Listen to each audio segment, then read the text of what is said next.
நான் வந்து அகரம் ஆரம்பிக்கும் போது 2006 கேட்ட கேள்விதான். இப்பவும் முதல் தலைமுறை மாணவர்கள் இருக்காங்களா, கல்லூரிக்கு போகாத பட்டப்படிப்பு படிக்காதவங்க இன்னும் ஒரு குடும்பத்தில் இருக்காங்களா அப்படின்னு தெரியாம கேட்ட கேள்விதான் வந்து அகரம் ஆரம்பிக்கிறதுக்கான காரணமா இருந்துச்சு.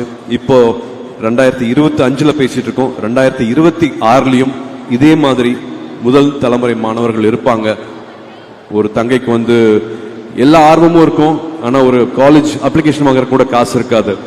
அப்பா அம்மா கூட வேலைக்கு நீ வர வேண்டாம் படின்னு சொல்லுவாங்க, ஆனா பணம் மட்டுமே அவங்களுக்கு ஒரு தடையா இருக்கும். அப்படிப்பட்டவங்களுக்கு மறுபடியும் இது ஒரு அப்பீலா வைக்கிறேன். அகரம் இருக்கவங்க நிச்சயமாக வந்து மறுபடியும் அவங்க உறுதிமொழியில் சொன்ன மாதிரி ஒருத்தரையாவது படிக்க வைப்பாங்க.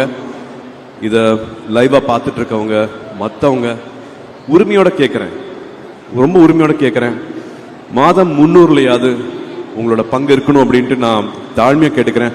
அது சரியான மாணவரை போய் சேரும், சரியான மாணவியை போய் சேரும், அவங்களோட வாழ்க்கையும் இந்த மாதிரி மாறும்.